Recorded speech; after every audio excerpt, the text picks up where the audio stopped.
The day Hamilton got his Ferrari back. 6 laps left. Ferrari is down on power.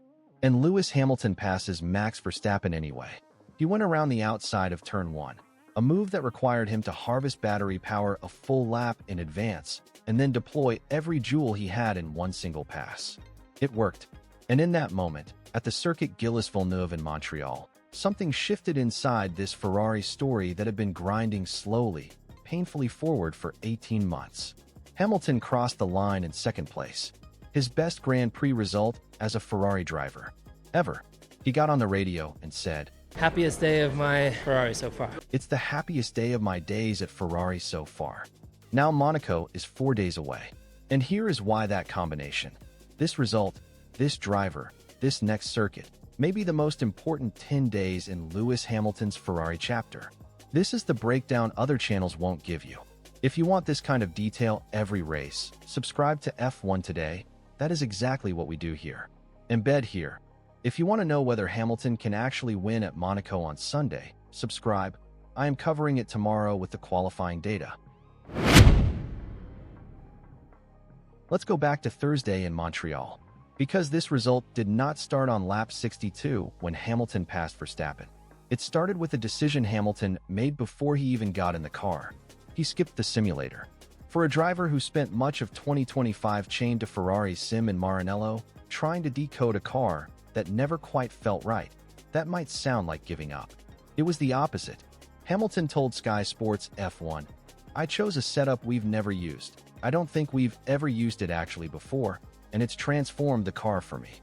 He worked through the data manually with his engineers.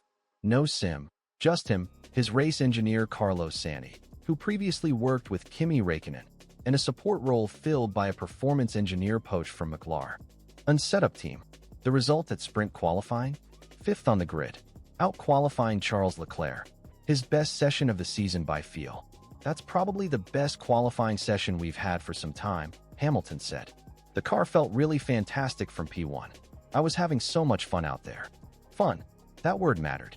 Because for much of 2025 and the early part of 2026, fun was not the word coming from Hamilton's side of the Ferrari garage. But here is what nobody is saying yet. And this is where the story turns completely. The change was not just the setup. Something structural happened in Montreal that Ferrari has been slow to publicly acknowledge. Former Formula One driver Juan Pablo Montoya said it directly after the race. Ferrari has shifted its development priority. Hamilton is now the reference driver, not Leclerc. If you look at the past year and a half, Montoya told TalkSport BET, "It's been Charles always been happy and Lewis who has always looked unhappy. If you run the car like this, one driver is happy, one is unhappy." In Canada, for the first time, Hamilton was comfortable before the race even started. Leclerc was not. Leclerc qualified 6th in the sprint, behind his teammate. Finished 4th in the race, over 44 seconds behind Hamilton in race trim. On the same team, in the same car. That is not a small gap. That is a fundamental setup direction that pointed one way. But that was just the start. If you want to know whether this setup direction holds at Monaco, subscribe. Tomorrow, I am covering the exact Ferrari technical changes that make them the favorites on the streets of Monte Carlo. Because the race itself, the battle that actually defined this weekend, was still to come. Here is the exact sequence of how Hamilton passed Verstappen. And the detail matters, because it tells you everything about where this driver is right now. Verstappen had passed Hamilton on lap 9. Dived down the inside at turn 1 with overtake mode engaged, the extra electrical deployment that gives Red Bull a significant power advantage on long straights. Hamilton, on the team radio, reported he had no answer, very down on power. He was right. Ferrari's power unit is, by Hamilton's own admission after the race, massively down compared to Mercedes. But here's what Hamilton did. He did not panic. He did not push. He tracked Verstappen, 4 lap after lap, staying within 1 second, watching the tires, watching the battery state, running the calculations in his head. Then on lap 61, 1 lap before the attack, he altered his entire driving approach at the final chicane. He braked earlier, carried less speed through the corners, all to harvest more electrical energy onto his battery bar for 1 moment. Lap 62. Exit of the chicane. Hamilton deployed everything. He went around the outside of turn 1 at a speed differential that should not have been possible given the Ferrari's straight-line weakness. Covered Verstappen off heading into turn 2. Took the position. "Thank God I managed to pull it off," Hamilton said. "Even in overtake mode, they still have more power on the straights. I was just having to do these calculations, trying to figure out how to maximize the amount of power on my battery bar each straight." Verstappen stayed within a second for the final 5 laps.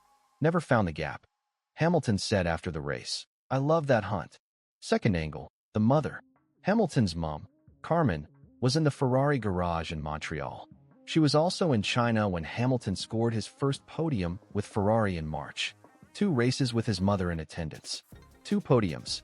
"She's clearly my lucky omen, my lucky charm," Hamilton said. "Now she has to come. She has to come every weekend." The footage of Carmen watching the Verstappen overtake on the world feed, hands over her face, then jumping, became the most shared clip of the entire race weekend. Third angle, and this one points directly at Monaco. Ferrari team principal Fred Vasseur told media after Canada, "The SF26 race pace through technical corners was strong enough to genuinely fight at the front." Hamilton himself made the case even more bluntly. "That's the one track where power is not king," he said, talking about Monaco. "I think our car could be really strong there. I think the Ferrari will be on pole in Monaco. Their low-speed performance is far better than everyone else." The bookmakers have heard him. Hamilton is 4-1 to win Monaco, his highest win probability in over a year. Leclerc, the hometown driver who won Monaco in 2024 and holds the record for most pole positions in the modern era, is the 21-10 favorite. But the number worth sitting with is this: Ferrari's power deficit compared to Mercedes, which has been a defining factor at every circuit so far this season, is measured by data analysts as just 0.06% at Monaco, the smallest gap of the entire year. The one circuit on the calendar where the power equation disappears. Hamilton arrives there now in the form of his Ferrari life. So here's where we are.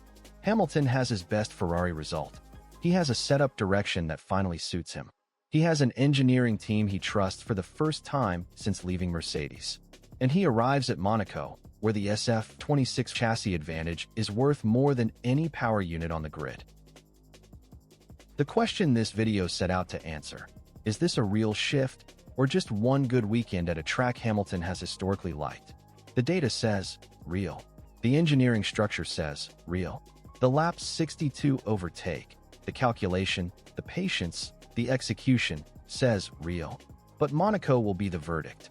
If Hamilton wins on Sunday, or even poles and leads, the Ferrari story in 2026 becomes something completely different from the one we were all writing in April. Does he have it? Leave your prediction in the comments. And tell me, is Leclerc going to reclaim home turf and prove this was just one weekend? Or has the hierarchy inside Ferrari just permanently flipped? If this gave you a new angle on where Hamilton and Ferrari actually stand right now, you want to be here tomorrow. Tomorrow, I am covering the Monaco qualifying data, the exact sector-by-sector breakdown that shows why Ferrari's car is built for these streets, and what Hamilton has to do in Saturday's session to put this result to rest for good. Subscribe to F1 today. That video goes up tomorrow morning.